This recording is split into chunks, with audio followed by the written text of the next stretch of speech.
You have entered the vault of shadows. I am the Headless Horselessman, and I again welcome you to the vault.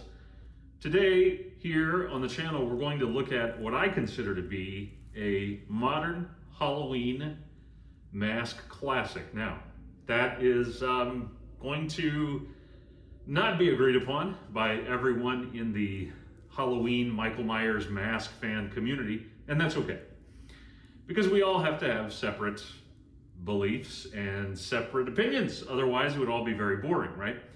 And so we're going to take a look at a mask that, for me at least, is, when I see it, it is what I envision Michael Myers to look like.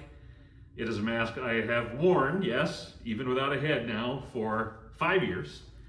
It's a mask that, when it was released, was a big deal to me because I had gotten into mask collecting, as I explained in my Ghostface video, with Ghostface masks, but then I got into Michael Myers collecting, or I got into the message board has now changed. For those that don't know what a message board is, go Wikipedia that, and you'll pause, open a tab, check out Wikipedia, look up message board, read up on it, and return to the video. But I went on to the michaelmyers.net forums and learned as much as I could, and still learn, about the mask, the original mask, of course, the Kirk that was converted by Tommy Wallace to become the shape, right? The Michael Myers that we know and love. And so I learned as much as I could over those years, and waited for there to be an affordable mask for me. Now, I do want to say this. Those of you that may not know, there are independent mask makers who have been making Michael Myers masks for decades, some of them. And for decades, there have been many options from independent mask makers. And you see in the community, some people will, usually they're new, they don't know a whole lot, and they complain about the prices. Here's the thing, these independent mask makers, they're artists. And they are making unique sculpts. They're taking, in the case of the original Michael Myers mask, we don't have, as far as I know, currently, we don't have the original mold. So we can't go use that Don Post Kirk mold to make a new Kirk and then say, convert that. We don't have a new Myers mold, really. So when a indie mask maker offers a Michael Myers mask, that is something that took years, probably, of hard work, looking at photo reference and sculpting, and then adding the detail and getting it where they want it to be. And, there are going to be different appearances based on different scenes from the film. So when people say, oh, that's too expensive, that's a matter, it's really an ignorant comment, because you really don't know what it is that you're paying for. You're paying, first of all, not a mass-produced mask. And then you're paying really for a one of a kind, although it's a limited run, right? So it's one of very few of a kind pieces of art, right? And so I don't have an indie mask, a Myers mask at this point. One day, hopefully, But this, for me, as a mass-produced mask, is to me the ultimate Michael Myers mask that you can go right at this moment. Into a Spirit Halloween, you can go into a Party City, you can go into your local mom and pop costume party store. Likely you're going to find this mask. It has been around since 2019, and there are some folks in the fan community that kind of say, oh, all of these masks, they're not very good, or what have you. And again, I go back to, it's $60, okay, $60, $65. It needs very little tweaking to be incredibly accurate to the 1978 film, which for me is the only Halloween film in terms of Michael Myers. And then, of course, there's Season of the Witch.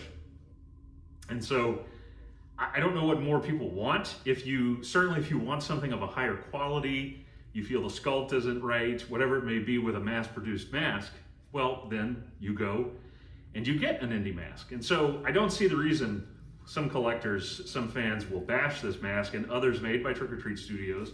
I don't get it. I mean, and look, I don't want to be a guy who's gonna make comparisons. I would never dream of mentioning another company, right, and what they've made. But you look at Trick or Treat's output, and you got to remember, I started getting into Myers collecting, and all that I had at the time in 2012 was the H2. And the H2 is an amazing mask. So that led me, but for years, hoping there'd be one from Halloween 78. So, rubies? Really? You want to go with a rubies mask? Oh, that's up to you. I mean, what else do you want mass produced? So we're not going to focus on that, right? We're focusing on this mask. It's celebrating this mask, which is now 5 years old.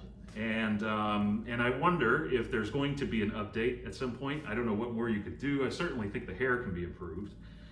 We'll talk more about that when we look at it here. We will go now close up and take a look at the Trick or Treat Studios Halloween 1978 Michael Myers mask sculpted by the great Justin Mabry. And so here we have, kids, the Michael Myers 1978 Halloween 1978 mask from Trick or Treat Studios. And this was sculpted in 2019, or probably earlier, and then released in 2019, sculpted by Justin Mabry. And I've done this video a couple of times, going a little longer than I wanted to, or let's say it this way, you want me to go, I guarantee you. So I wanted to just be a little more concise with this video, what I want to say about this mask. To just sell it to folks who maybe don't know and don't want to know all the details of the history of the Michael Myers mask, what it was before. Most people know that it was a Jim Kirk mask, right?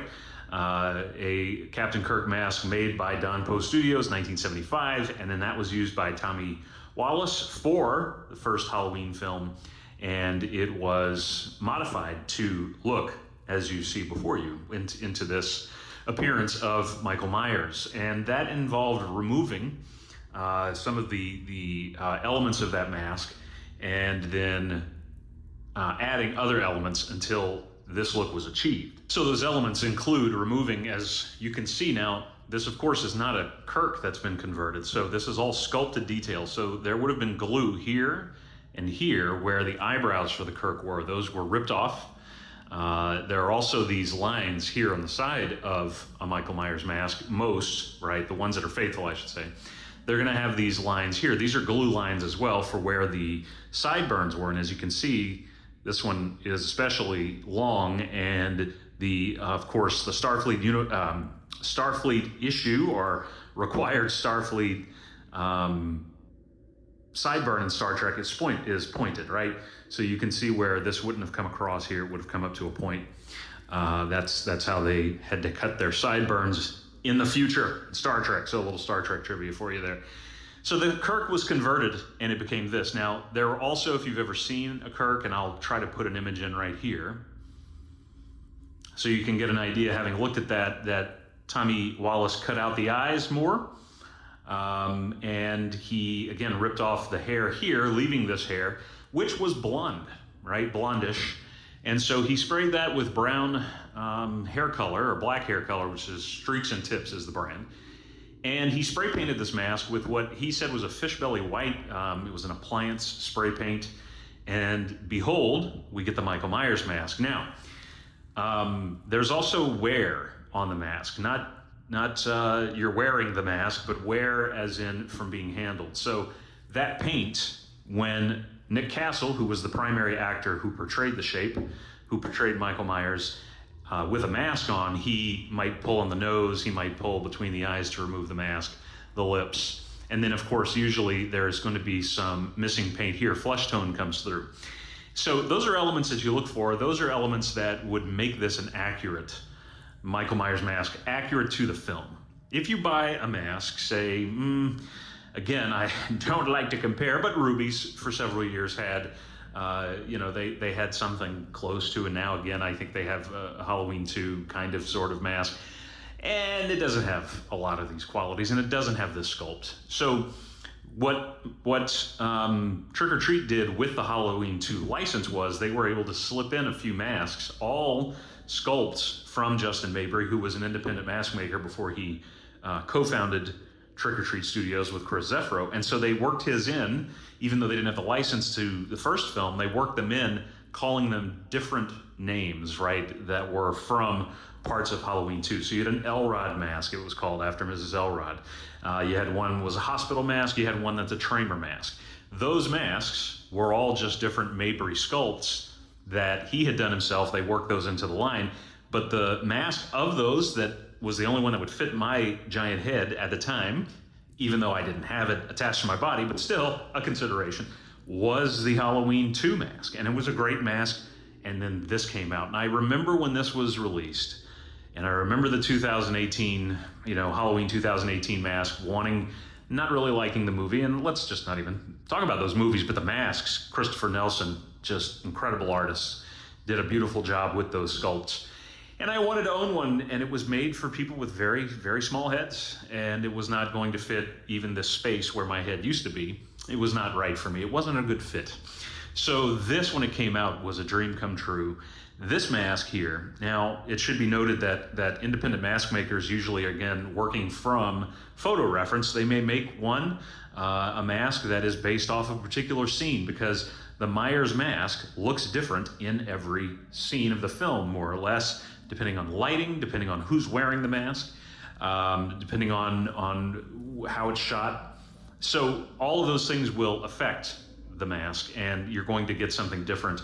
And that's the great, beautiful thing, is the customizability of an indie mask, because you can ask that independent artist, hey, I want it to look like the staircase, or I want it to look like the phone scene, or what have you, and they can give you that. To me, this is very much the staircase, and I also get strong phone scene vibes after Michael picks up the phone. We'll just leave it at that. He answers the phone. He's very considerate, and so which is probably my favorite reveal of the mask in the film. The staircase scene is actually a still photograph, and I think this probably was the basis for this mask, but it evokes for me that scene where really we see Michael Myers for the first time, straight close up. We see the mask is when he answers the phone. This mask to me is exactly what I want out of a Michael Myers mask. That is mass produced, and that is going to be sold around $65 to $70. All right. So folks who I've seen in the, through the years kind of bash this mask, you've got to really know what it is that you're getting. And you will not find, I'll tell you this for sure, there is not going to be a mass-produced mask that's under $100 that is going to look this accurate to the film. So Justin Mabry, this was a new sculpt he did in 2019. This holds up 5 years later. Some of the masks had a little bit more flesh tone. There's a little bit, you can't really see it with the lighting I have here. Maybe when I come close up, you see a little bit of it on the neck. And there was even some blue, kind of going back to Dean Cundey used a lot of blue light when he was lighting the first Halloween film as the DP for that movie. So this mask off the shelf is $70 roughly. And let's talk about what you would need to fix. Like, let's say you're not a person who cares about accuracy all that much. Well, then you don't really need to do anything. Although I recommend when you get this, depending where you get it, I was at Spirit Halloween recently and they had a bunch of these, and I don't know if it's new stock. I don't know if it's existing stock. I don't know if some of it goes back 5 years or just last year or what have you, but the sculpts still look great. They haven't softened, so this is a 2019. This is the first time the mask was released, and the sculpts look like they are just as I think defined and as clean as this mask. The hair is going to be a problem, okay, and it isn't quality hair. That's one of the reasons. The other reason is because generally when I see these masks, I see them at Spirit, I see them at Party City. They are not really, the employees care. They put them on the tags. They hang them on the pegs correctly. But people come in, oh, let me look at this mask. Oh, let me just throw it back. Let me hang it from the peg by the hair. And as a mask collector, you go, oh God, it's hard. It hurts to see. So you're going to have to do something about the hair. The hair is going to be a problem. Now, I'll just tell you with mine, mine is a little thinning in the back. In fact, you're going to say, geez, it's a lot. And the reason for that is because I did brush to try and tame the hair a bit, and it has taken some out in the times that I've done that. I've also had it for 5 years, and I don't know if that's caused a problem. You may find some thin hair. It's not going to be seen from the back. It's not really a problem I worry about. The thing you're going to want to try to do with most of these is if you can tame the hair, getting it down, getting it flatter, usually on the sides. Have it come up a little bit on the top, right? Kind of, again, reference photos, and your best reference photos you're going to find. Certainly you can do Bing, Google, image search. You're going to see, put in original Michael Myers mask, 1978, and that'll usually get you what you need. Movie-screencaps.com, one of my favorite sites. They have some great close-ups of this mask and great photo reference. But you can also look, search for production stills. Behind the scenes photo stills, and you'll see some of those as well. Different lighting, you're going to see the mask in a better lighting because it's not lit for a scene. Again, you may not care about any of that. What I would do if you do care about a Michael Myers mask and you're saying, hey, I've never bought one and I want to just have it for Halloween, I want to put it on a mannequin, I'm going to put it on my mantle, I'm going to just have it around for fun. This is the best and the most accurate to the original film that you're going to find, bar none, I guarantee you. There are some weird kind of close, I don't know if somebody, and it's probably possible where somebody just 3D scanned one of these and then, they're making them now. I've seen them, they're on Etsy, they're on AliExpress, not Etsy, I'm sorry, eBay. And they're knockoffs. They're on Amazon as well. You don't want to bother with that. They might be $5, but that's what you're going to get, a $5 mask. This is well worth the price. Now, is it 100% accurate? No. In terms of the hairline, it should be lower. Okay. If you cared, you could try to lower that. Most folks aren't going to care. But this is the best mask you can get. It has not, to me, been eclipsed, replaced by any other mask in 5 years. The detail, to me, is impeccable for a mass-produced mask. And now, the other thing, the last thing I'll talk about is, I'm going to do a video on another Halloween 1978 mask that Trick or Treat offers, which is called the Boogeyman, which is another sculpt from Justin Mabry. And this was a Kirk mask. So if I brought out my Kirk, which I don't have, but you saw that picture earlier of a Kirk, you notice the roundness you have kind of here in the cheeks, because that's Shatner, right? I'm not saying he has round cheeks, I'm just saying his face is there. This is Shatner, but you'll notice maybe it's kind of pulled down a little bit more, all right, if you're really paying attention. Because I don't have the mask stuffed, let me just do this here, okay? So what you are seeing is what's called the castle stretch.